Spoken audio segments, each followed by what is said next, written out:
Well, I hope if you weren't awake before that, you are now. And of course, that was what?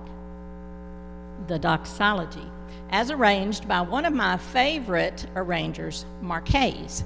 If you've been around me very long at all, you know that I play a lot of Marquez music. I just love the way he takes our old favorite hymns and puts a little contemporary twist on them, and they're fun to play, and he's just one of my favorites. You're going to hear some more Marquez numbers tonight. Thank you so much for coming. I'm so glad that you're here. I worried all week about whether or not anyone would come. So I'm so glad to see each and every one of you, and I want to say right now thank you for the opportunity to play here at St. Paul. I'm the pianist for the early service, as most of you know, and occasionally I get to play on this beautiful, beautiful instrument that was mainly provided by the Moore family, and I see Sarah-Lyn here tonight, and I'm so glad she's here. Yes, I'm so glad Sarah-Lyn's here so that she can hear this beautiful instrument being played. So, with that being said, I'll go to my next number.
and it's a favorite of mine, and also that was arranged by Mark Hayes. So, next number in order, Terry and I are going to play a duet for you. I met Terry several years ago. He was the pastor at the church in Shamrock when my father passed away. And so I met him there, and a couple of times during his years there I got to hear him play, and I was always most impressed. And it's so nice to have him as our organist here at St. Paul. We love Terry. We love the way he plays. And so, of course, when I found out I was doing this, I said, okay, Terry, we need to do a duet. And he came up with this one, and I think you're going to love it. So we'll play this for you, and it won't need an introduction either, okay?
you, Terry, very much. And of course, How Great Thou Art. A favorite of most everyone. So, the next song I'm going to play for you, I kind of have gone back in time to prepare this program with the music that I have played from my past and where I got started. And of course, I started taking piano lessons in Shamrock many years ago when I was a second grader. We were so fortunate in Shamrock to have a piano teacher by the name of Lola B. Brannon, who happened to be, of course, the organist at the Methodist Church as well. And Mrs. Brannon was a very accomplished musician. She studied at Juilliard. So I think that was, she grew up in Shamrock, so I imagine that was quite an accomplishment to end up in Juilliard. I don't know who taught her to play, but she was a very good teacher.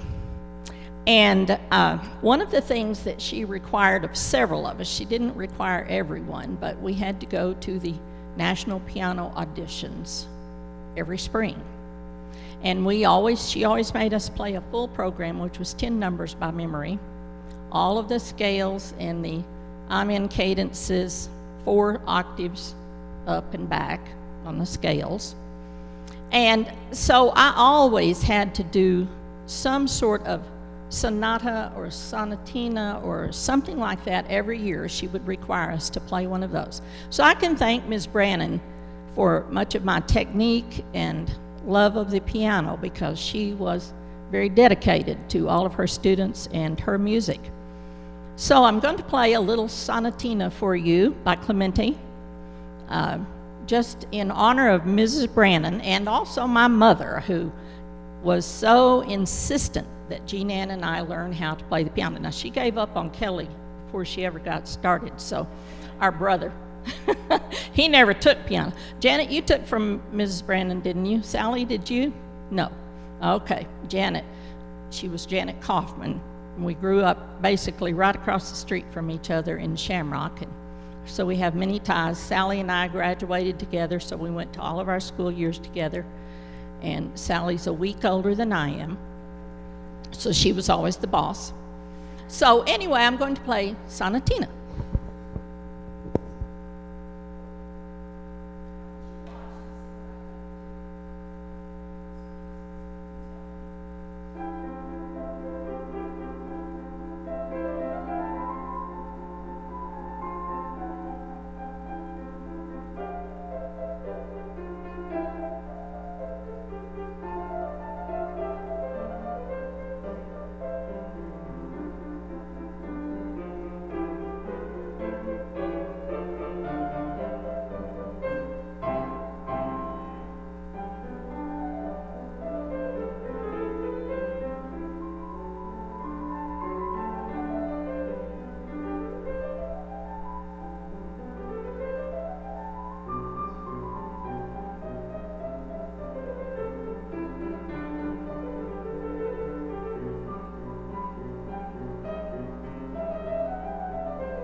Did you know what I did different?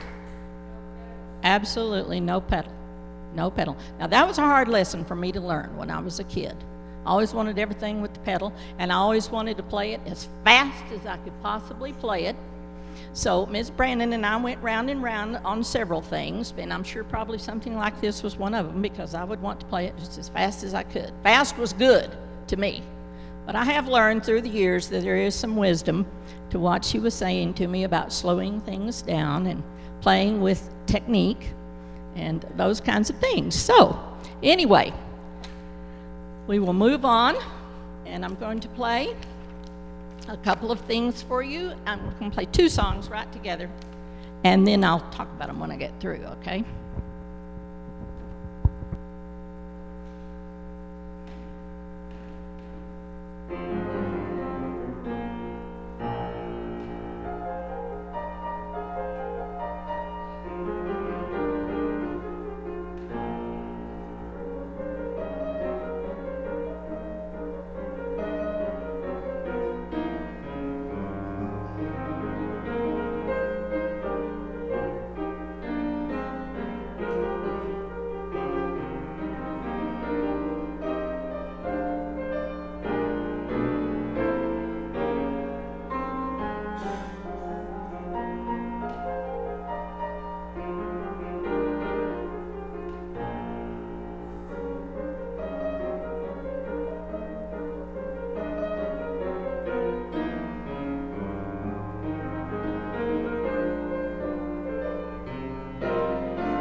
Most of you probably will recognize those, but that's Fascinating Rhythm, and I've Got Rhythm, both by George and Ira Gershwin. My mother was a big Gershwin fan, so I'm glad that Philip Keverin, who is another favorite arranger of mine, has taken those and simplified them just a bit, because Gershwin is very difficult to play. I only played 1 or 2 things that were original and in his arrangement. So I'm glad that Philip Keverin has done that, and now I can play some Gershwin a little bit anyway. So now I learned this song when I was in about a junior in high school, I think, and I've always loved it. And it's by a black composer. His name was Nathaniel Dett. Most people have never heard of Nathaniel Dett, but in his time, he was quite well known. First of all, he was the first black male to graduate from Oberlin College in New York. He was raised in Niagara Falls, Ontario, Canada, but he finally saw the light and came over to the other side of the falls. And he enrolled in Oberlin. Through the years, he became a noted black composer. He was a pianist, an organist, a choral director, a writer, and a poet. He did all of those things.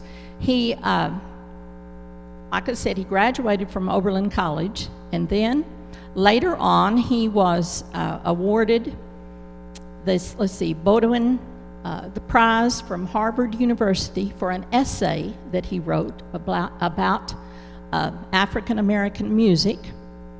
He later was given an honorary doctorate from both Howard College and Oberlin College. And then in 1932, I believe it was 31, he decided he would go back to Oberlin and get his master's degree.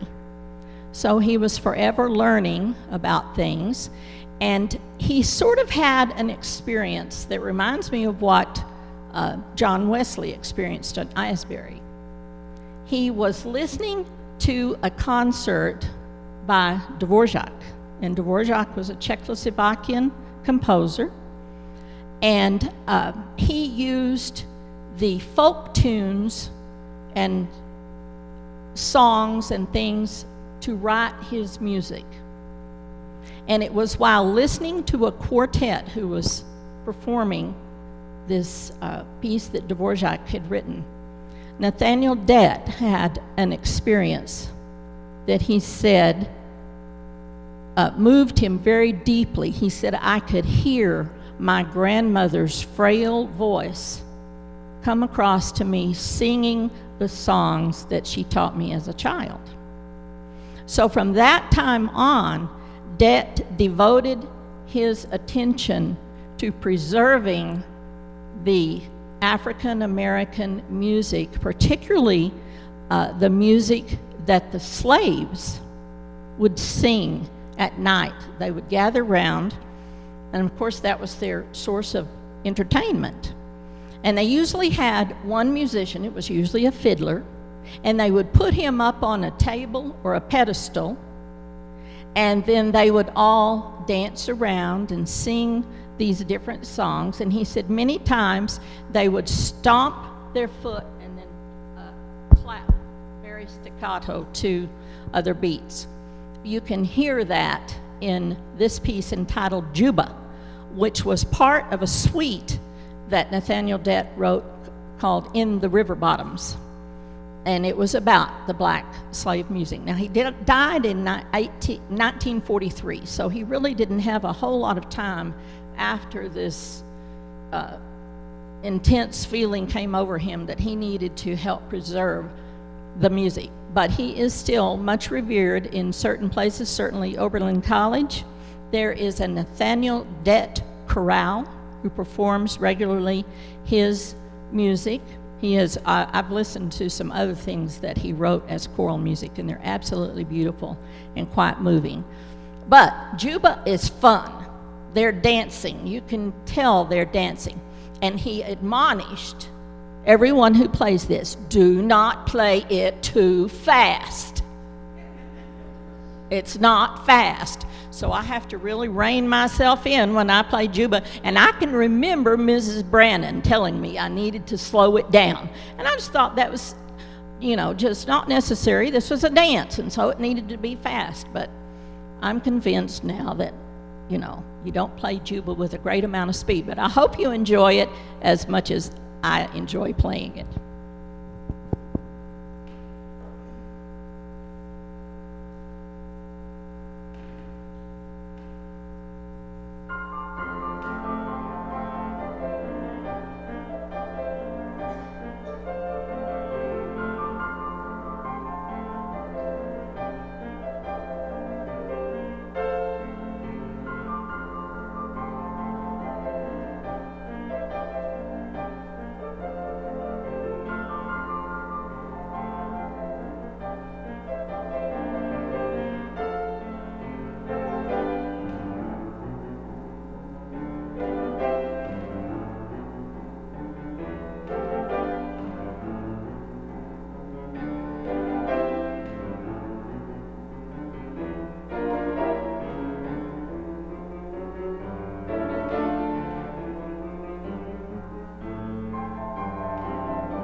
And that's Juba. And now, for my closing number, I'm going to play another arrangement of Marquez's. I just love the way he, like I told you earlier, that he takes the hymns of our church and adds a little bit new twist to them. Through the years, I have become fonder and fonder of the hymns of our church. I remember sometimes in high school there were some of them that I just didn't like at all. There are very few that I do not like at this time in my life. And one of my favorites is And Can It Be by John Wesley. I just love it. If you've never paid much attention to that hymn, you really need to, and go back and look at the words.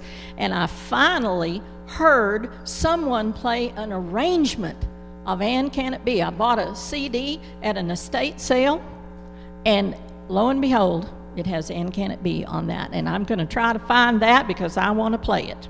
But that's not what I'm going to play for you now, but I am going to play a closing number, and the second part of it is very dear to me because it's what we always ended our UMY meetings with when I was growing up. So I hope you'll recognize these.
again for coming. I really do appreciate it. And thank you, Terry, for playing with me on the duet. And oh, look what I have coming. Oh, and there's Z. Oh, thank you, Lennox. Thank you, Brookie. Thank you, ZZ. Come here, sweetie pie, sweet pea pie. Thank you. I hope you've enjoyed the evening. I certainly have, even though I didn't play everything perfectly. Oh, is this for me too? All right. Thank you. Drive safely going home, and I'll see you Sunday.